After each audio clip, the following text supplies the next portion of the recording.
Bueno, estimados alumnos, buenos días. Lo prometido es deuda y yo les prometí un video sobre la Revolución Francesa y se los estoy haciendo para que sepan cómo desarrollar las actividades los que aún no le hicieron y para que tengan un control de las actividades los que ya le hicieron. He estado corrigiendo sus trabajos y hay trabajos que están muy bien, pero hay otros que no tanto. Comencemos. La Revolución Francesa. Cuando yo estoy hablando de revolución, la misma palabra revolución significa un cambio brusco, un cambio rotundo. Y es aquí en donde yo les doy el concepto de la Revolución Francesa. La Revolución Francesa fue un cambio político y social que luego de un gran conflicto logró cambiar el antiguo régimen que estaba en Francia, que era la monarquía absoluta. ¿Qué es la monarquía absoluta? Ustedes ya estudiaron el absolutismo. Es cuando el poder está concentrado en una sola persona absolutamente. ¿Y quién es esa persona? El monarca, el rey. Ese régimen es reemplazado por una monarquía constitucional con división de poderes. ¿Qué significa monarquía constitucional con división de poderes? Monarquía, todavía sigue gobernando el rey. Constitucional porque ahora está sujeto a una constitución y con división de poderes porque el rey vendría a ser el poder ejecutivo, el que ejecuta las órdenes, pero ya no está solo. Ahora hay una división de poderes, que son las ideas de Montesquieu, en ejecutivo, que sería el rey, legislativo, que son los diputados, los senadores, los legisladores, y judicial, que está constituido por los jueces, que son los que administran la justicia. Bueno, acá está el gran cambio que se da y el gran concepto de la Revolución Francesa, en donde yo a ustedes les pregunto, ¿cuál es el régimen que estaba antes de la Revolución Francesa en el cuadro? La monarquía absoluta. ¿Y cuál es el régimen de la Revolución Francesa? Que esa monarquía cambia para convertirse en una monarquía constitucional con división de poderes. A ver, ahora les cuento, ¿por qué se da esta revolución? En 1789, Francia era una de las primeras potencias europeas. Desde 1774 reinaba Luis XVI. Los gastos militares y una serie de malas cosechas a partir de 1784 crearon una gravísima situación social. La mayoría de la población se vio en la miseria, mientras el lujo y el despilfarro del rey y la nobleza continuaban como si nada ocurriera. Luis XVI se negó a realizar cualquier tipo de reformas y defendió los privilegios de la aristocracia frente al hambre y la miseria de su pueblo, que se estaba hartando de la injusticia. A ver, ¿a qué nos estamos refiriendo? Había una injusticia social porque el pueblo de Francia estaba en una crisis social y económica, ¿ok? Pero esa crisis solamente la sentía el pueblo. La realeza, la aristocracia como le llaman, que es la familia del rey, no sentía ese tipo de crisis porque en él estaba concentrado el poder absoluto y nadie cuestionaba sus decisiones. Entonces él manejaba toda la riqueza de Francia. ¿Me entienden? Ahora, el texto les cuenta que la sociedad estaba constituida por 3 sectores llamados estados, ¿ok? En primer lugar estaba la iglesia, ¿verdad? Que eran el menos del 10% de Francia y no pagaban impuestos, ¿sí? Además recibían un donativo por parte de la corona y también por parte de los campesinos que se congregaban en ella recibían el diezmo. El segundo estado era la nobleza, que estaba integrada por el 30% de la población y eran los dueños de las tierras. Ellos tampoco pagaban impuestos y los campesinos les pagaban un tributo, eso significa un impuesto, en donde solo podían venderle cosechas a ellos, ¿ok? Los campesinos que trabajaban sus tierras. Y por último tenemos a la mayor parte de la sociedad, que es el tercer estado, al que le vamos a llamar la población. Su composición era muy variada. Estaban los burgueses, los banqueros, los artesanos, los comerciantes, los campesinos, los pequeños propietarios, ¿ok? y ellos eran los que pagaban la mayor cantidad de impuestos.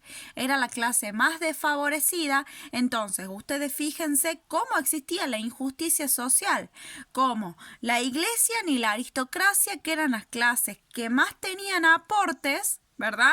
Porque la aristocracia eran los grandes propietarios, la iglesia recibía un donativo de la corona, recibía el diezmo de los fieles, pero no pagaban impuestos. Los que eran cargados con las máximas cargas tributarias, con los máximos impuestos, eran el tercer estado, la población, los campesinos, los comerciantes, todos los trabajadores. Entonces había una gran injusticia social y por eso es que se da la Revolución Francesa.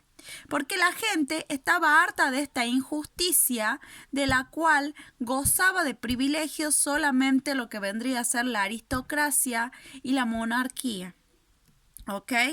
Entonces, ahora comienza el texto a contarles a ustedes cómo es que se va a ir dando el desarrollo de la Revolución Francesa después de contarles de que se difunden las ideas de Rousseau, de Montesquieu, de Voltaire, que ustedes ya sabían cuáles eran sus ideas de división de poder en ejecutivo, legislativo y judicial, lo que era la voluntad general, lo que era la importancia del pueblo, de la crítica, etc.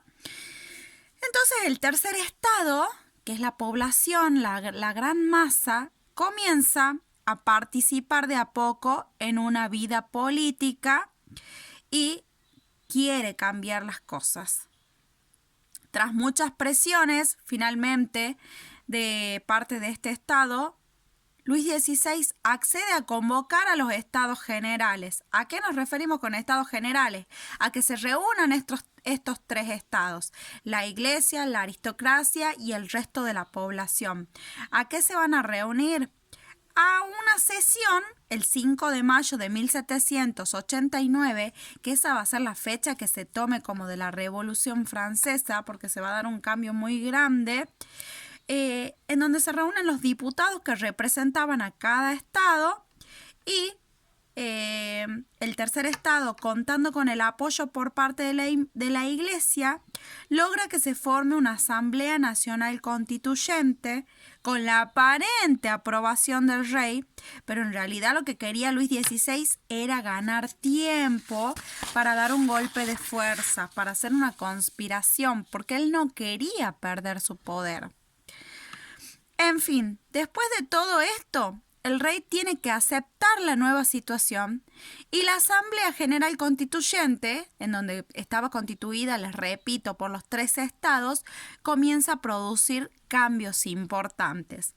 No me voy a detener ahí. Ahí es como cuando ustedes desarrollan la Revolución Francesa en el cuadro, porque si yo me detengo ahí, el video se va a hacer muy largo, pero ahí les cuento que es ahí cuando se da el cambio y se pasa de una monarquía absoluta, en donde antes solamente gobernaba el rey con una autoridad incuestionable y absoluta, y se transforma en una monarquía constitucional con división de poderes. En junio de 1791, porque este proceso de la revolución que inicia en el año 1789 es largo en realidad, Luis XVI intenta huir de Francia porque él seguía conspirando y seguía con la idea de no querer perder sus privilegios. Intenta huir de Francia, pero es detenido y eso apura a los republicanos a sancionar la Constitución Democrática, que incluía la Declaración de los Derechos del Hombre. Es la primera vez que se incluye en una constitución derechos del hombre, porque antes solamente tenían derechos y privilegios la clase aristócrata, y se incluye la división de los poderes, en donde dejaba al rey como el ejecutivo y el legislativo, la asamblea, y el judicial, yo ya le comenté que son los jueces, ¿ok? Bueno, en fin, la dejamos ahí. En el año 1795, cuando se sanciona una nueva constitución, es ahí cuando termina cuando empieza el proceso en donde termina la Revolución Francesa y se hace un paso atrás. ¿Por qué? Porque Napoleón, que era un gran conquistador, que conquistaba tierras, da un golpe de estado y derriba a este sistema de gobierno que ellos habían llamado como el directorio y se transforma en el primer cónsul y luego en el emperador. Entonces es ahí cuando Francia, que había dado un paso agigantado hacia la libertad, hacia la democracia, da un paso de nuevo para atrás. ¿Por qué? Porque es conquistada nuevamente por un emperador. Hasta acá lo que vendría a ser el video de la explicación de lo que es la Revolución Francesa. Lo que yo quiero que ustedes recuerden siempre es que el régimen que estaba antes de la Revolución Francesa es una monarquía absoluta, es decir, que el poder estaba concentrado en una sola persona, que es el rey, y se transforma en una monarquía constitucional con división de poderes. Gobierna el rey, pero con una constitución que le dice cómo es que él va a actuar, o sea, con una ley y con una división de poderes. O sea, al lado de él va a estar la asamblea de los 3 estados y también los jueces.